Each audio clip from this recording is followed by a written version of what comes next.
It was a quiet Sunday evening in 1987 when something truly bizarre happened in the small town of Willow Creek, California. A man named Jack disappeared without a trace while taking an evening stroll through the woods near his home.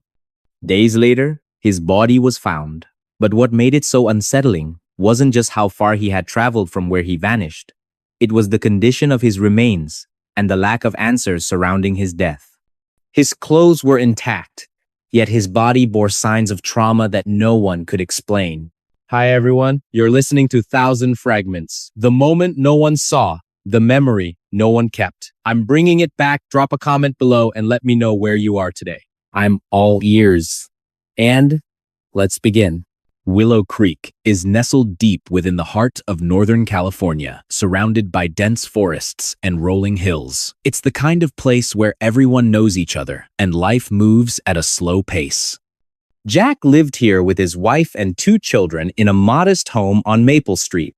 To those who knew him, Jack was the epitome of normalcy, a hardworking father, a devoted husband, and someone who loved nothing more than exploring the wilderness nearby.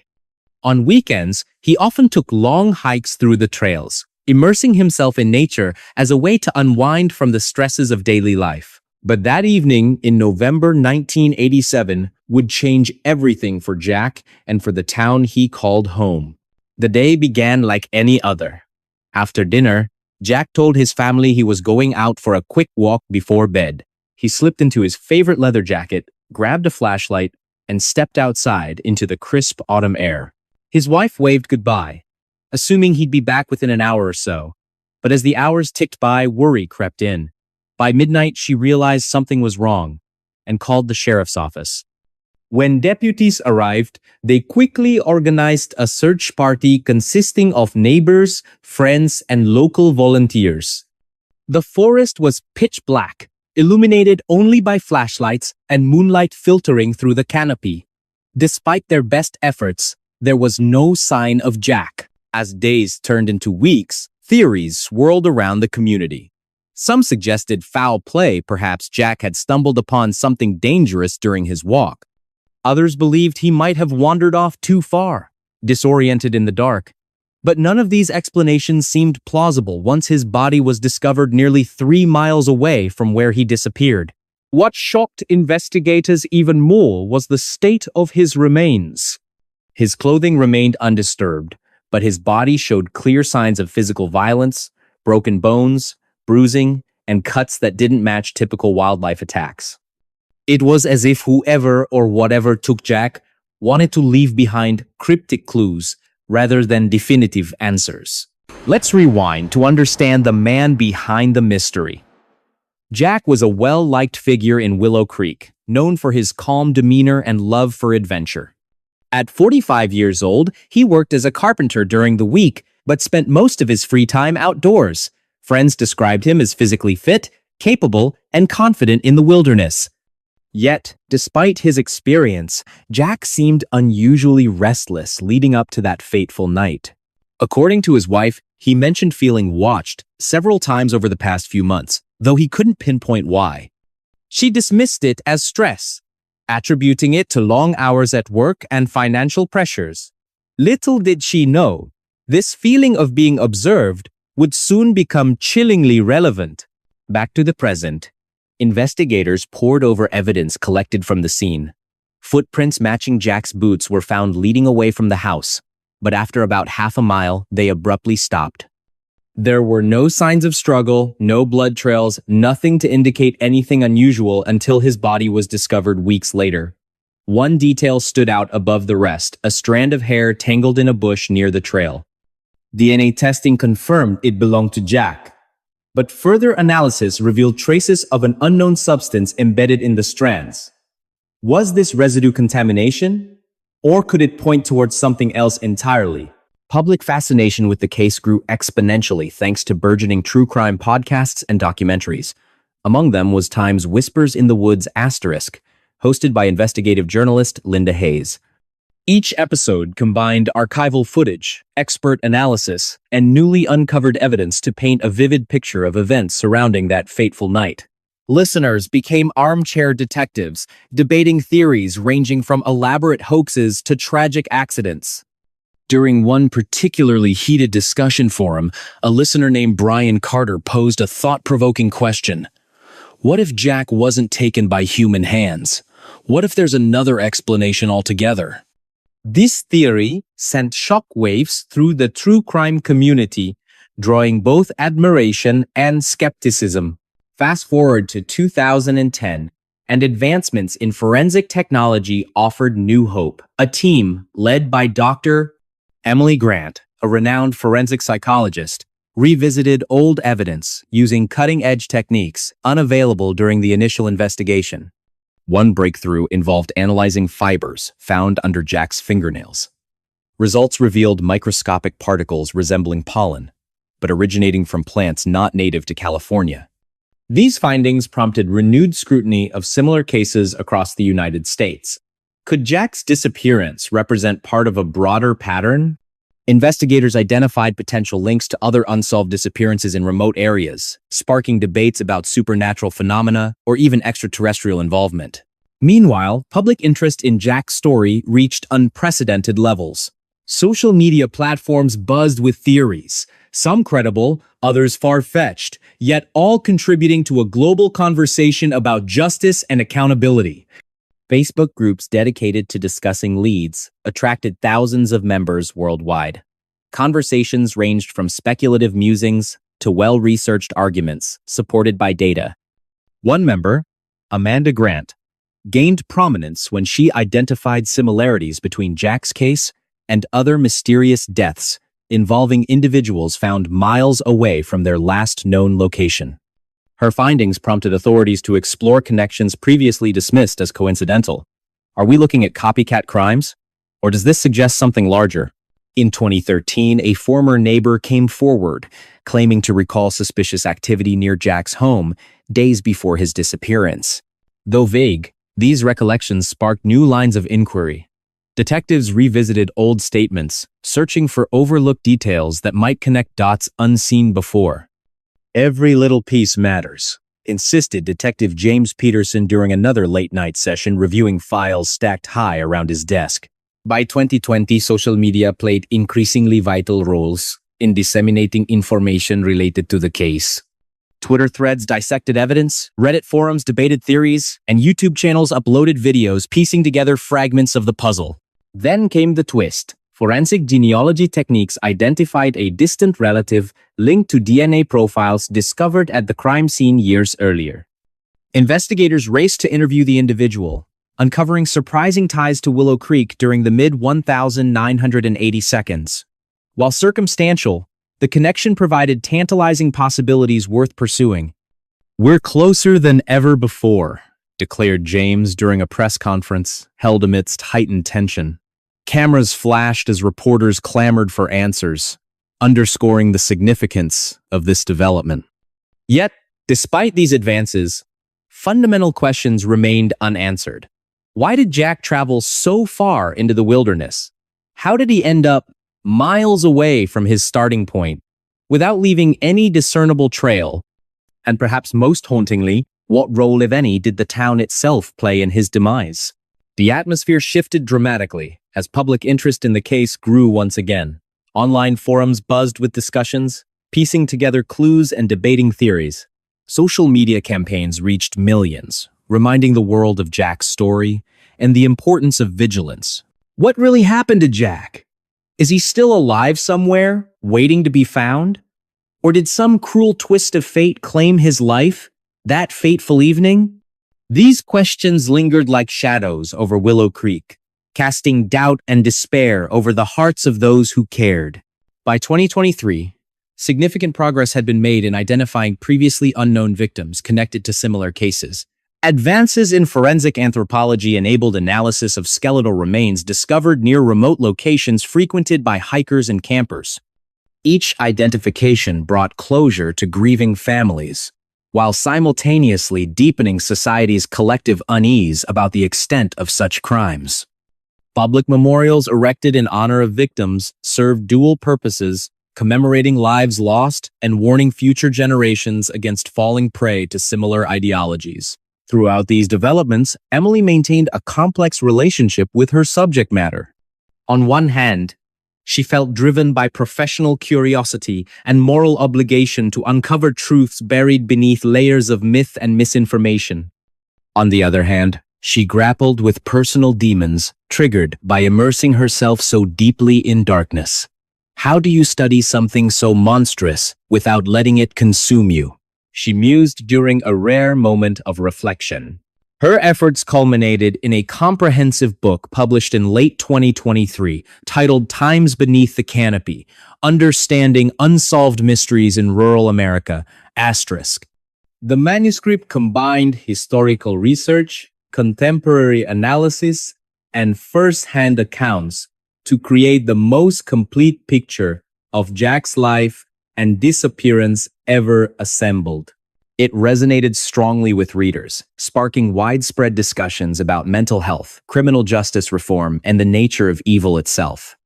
Yet, despite all the revelations and advancements, fundamental questions remain unanswered. What exactly caused Jack to become who he was? Can anyone fully comprehend the depths of such depravity or the circumstances surrounding his death? And perhaps most importantly, how do we prevent future generations from producing similar tragedies? These queries weigh heavily over the conclusion of our narrative, reminding us that while much has been learned since Jack's time, much remains mysterious. For every answer uncovered, new mysteries arise. As Emily puts it poignantly during a final interview, we may never fully understand Jack or anyone like him, but understanding ourselves better might help stop others from following in his footsteps. So, as we close this chapter of exploration into one man's descent into chaos, let us also consider what lessons it holds for humanity moving forward. Because only by confronting our darkest fears can we hope to illuminate paths toward light and redemption. Or will the shadows always hold sway, reminding us of the limits of human understanding? Now, imagine yourself walking through your neighborhood after hearing this tale. Who knows what secrets lie beneath the surface? And remember, while stories like Jack's may terrify us, they also remind us of our capacity to overcome adversity. Because in the end, it isn't the darkness that defines us, it's how we choose to respond to it. Do you believe the case will ever be fully solved? Or does its identity remain forever shrouded in darkness? As we ponder these questions, let us remember the life touched and tragically ended by this horrific act. Because only by honoring his memory can we hope to move forward, armed with knowledge and fortified by compassion. And that was another story lost in time. But stay with me, because there's still more waiting in the shadows. What do you think happened to Jack? Let me know in the comments below. Your thoughts matter, and they shape the stories I share next. So go ahead, type it out, and hit send. I'll see you there.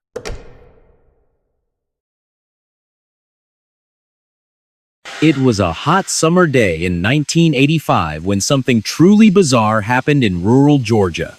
A black bear, weighing over 400 pounds, breaks into a storage shed at a lumber mill and consumes nearly $20,000 worth of cocaine.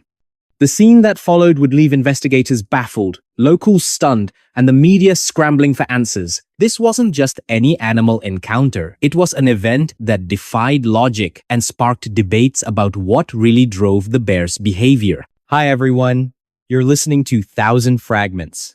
The moment no one saw, the memory no one kept. I'm bringing it back. Drop a comment below and let me know where you are today. I'm all ears. And let's begin. The story begins in the small town of Lake City, Georgia, nestled deep within the heart of the American South. It's here that the Georgia Pacific Lumber Mill operated a bustling hub of activity, surrounded by dense forests and rolling hills. For most residents, life revolved around workdays filled with long hours under the sun and evenings spent enjoying the tranquility of nature. But on that fateful day, everything changed. When a routine call to the authorities turned into one of the strangest cases ever recorded. At first glance, the situation seemed simple enough. Employees at the lumber mill reported hearing loud noises coming from their storage shed late at night. When they arrived to investigate, they found chaos, shattered containers, claw marks everywhere, and signs of forced entry. What they didn't expect to find was evidence pointing to a highly unusual suspect, a black bear who had broken in and devoured massive amounts of cocaine stored inside. Yes, cocaine. The details emerged quickly. Investigators determined that the bear had stumbled upon a stash of drugs hidden near the property. Local law enforcement believed traffickers might have used the remote location as a temporary drop-off point before transporting the contraband elsewhere. Somehow, the bear managed to break through barriers, locate the drugs, and consume them without hesitation. By morning, the creature was spotted wandering erratically through the woods nearby, behaving in ways that left witnesses both terrified and confused. Let's rewind to set the scene. Black bears are native to Georgia, but encounters with humans typically involve curiosity rather than aggression. They're known to be attracted to food sources, especially sweets or high-calorie items. However, this case took things to another level entirely. How did a bear end up consuming such a large quantity of cocaine? Was it purely accidental, or could there have been more to the story? As days passed, questions mounted. Witnesses described seeing the bear staggering through the forest, its movements sluggish and erratic. Some claimed it appeared disoriented, almost like it was hallucinating. Others reported hearing strange noises echoing through the trees, sounds unlike anything they'd heard before. One local hunter even swore he saw the bear staring blankly at him, as if frozen in place, before slowly retreating into the brush. These accounts painted a picture of a creature deeply affected by its unexpected meal. Authorities sprang into action, deploying wildlife experts and forensic teams to analyze the scene. Initial reports suggested the bear ingested between 10 to 15 kilograms of cocaine, a dose so massive it should have killed any living being instantly. Yet, somehow, the animal survived. Biologists speculated that the bear's digestive system might have processed the drug differently, allowing it to endure despite the extreme toxicity. Still, many couldn't help but wonder, was this just biology at play? Or was there something else driving the bear's survival? Meanwhile, public fascination grew exponentially. Newspapers across the country ran headlines like "Cocaine Bear Roams Georgia Woods" and "Drugged Bear Baffles Experts." Television networks sent crews to cover the unfolding mystery, capturing interviews with locals who shared their shock and disbelief. A man named Bill recounted how his dog barked uncontrollably during the night, only to cower in fear when the bear appeared outside his home early the next morning. "I've never seen anything like it," he said, his voice trembling slightly. "It was like the bear wasn't even aware we were there." Days turned into weeks as search efforts intensified. Helicopters scoured the skies, while ground teams combed through the thick underbrush. Despite these efforts, the bear remained elusive. Then came the twist. Months later, a group of hunters discovered the bear's body deep within the wilderness. Autopsies revealed traces of cocaine still present in its system, confirming the earlier reports. But what made this discovery even stranger was the condition of the carcass. It appeared relatively intact, with no signs of predation or injury. Why hadn't the bear simply wandered off and died somewhere untraceable? And why did it choose this particular location? This revelation prompted renewed scrutiny of the events leading up to the bear's death. Could the animal have been lured to the storage shed intentionally? Some theories suggested human involvement, either accidental or deliberate. Perhaps traffickers discarded the drugs carelessly, unaware of the consequences. Or maybe someone tampered with the bear, using the drugs as part of an experiment gone wrong. Whatever the truth, the incident left lasting questions about the intersection of wildlife and criminal activity. Fast forward to modern times, and technology offers tantalizing possibilities for unraveling secrets long buried. Advances in artificial intelligence now allow researchers to analyze vast datasets related to similar incidents, flagging patterns previously overlooked by human eyes. Brian Carter, a programmer turned amateur investigator, developed a program capable of cross-referencing animal behavior with environmental factors. His findings suggest that bears exposed to certain substances exhibit predictable yet alarming behaviors. Could this knowledge have helped prevent the tragedy back in 1985? Social media platforms buzz with theories, some credible, others far-fetched, yet all contributing to a global conversation about justice and accountability. Online forums dedicated to true crime and wildlife mysteries attract thousands of participants eager to piece together fragments of information. Among them is Amanda Grant, whose analysis draws parallels between the cocaine bear case and other instances of animals interacting with illicit materials. Her insights prompt authorities to revisit old leads, searching for connections once dismissed as coincidental. But here's where the story takes a darker turn. Forensic genealogy techniques identify genetic material linking the bear to a distant relative living near the area decades ago. Investigators trace these connections back to individuals involved in organized crime operations during the same period. While circumstantial, the evidence generates renewed energy within ongoing investigations. Are we looking at isolated incidents or part of something larger? By 2023, significant progress has been made in understanding the broader implications of this case. Forensic anthropologists work tirelessly analyzing remains recovered from remote locations where similar tragedies may have occurred. Each discovery brings closure to grieving families, while simultaneously deepening society's collective unease about the extent of human impact on wildlife.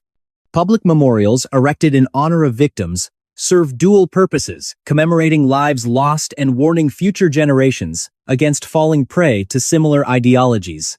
Throughout these developments, Emily Grant maintains a complex relationship with her subject matter. On one hand, she feels driven by professional curiosity and moral obligation to uncover truths buried beneath layers of myth and misinformation. On the other hand, she grapples with personal demons, triggered by immersing herself so deeply in darkness. How do you study something so monstrous without letting it consume you? She muses during a rare moment of reflection. Her efforts culminate in a comprehensive book published in late 2023 titled Times Beyond the Forest: Understanding Human-Wildlife Conflict*. The manuscript combines historical research, contemporary analysis, and first-hand accounts to create the most complete picture of the era's challenges ever assembled. Yet, despite all the revelations and advancements, fundamental questions remain unanswered. What exactly caused the bear to act as it did? Can anyone fully comprehend the depths of such depravity, whether human or animal? And perhaps most importantly, how do we prevent future generations from producing similar monsters? These queries weigh heavily over the conclusion of our narrative, reminding us that while much has been learned since the bear's demise, much remains mysterious. For every answer uncovered, new questions arise. As Mark Thompson puts it poignantly during a private meeting with colleagues, we may never fully understand what happened that day, but understanding ourselves better might help stop others from following in those footsteps. So as we close this chapter of exploration into one bear's descent into madness, let us also consider what lessons it holds for humanity moving forward. Because only by confronting our darkest fears can we hope to illuminate paths toward light and redemption. Or will the shadows always hold sway, reminding us of the limits of human understanding? Now, imagine yourself walking through the woods after hearing this tale. Who knows what secrets lie beneath the surface? And remember, while stories like the cocaine bear may terrify us, they also remind us of our capacity to overcome adversity. Because in the end, it isn't the darkness that defines us. It's how we choose to respond to it. And that was another story lost in time. But stay with me, because there's still more waiting in the shadows. What do you think happened to the bear? Let me know in the comments below. Your thoughts matter, and they shape the stories I share next. So go ahead, type it out, and hit send. I'll see you there.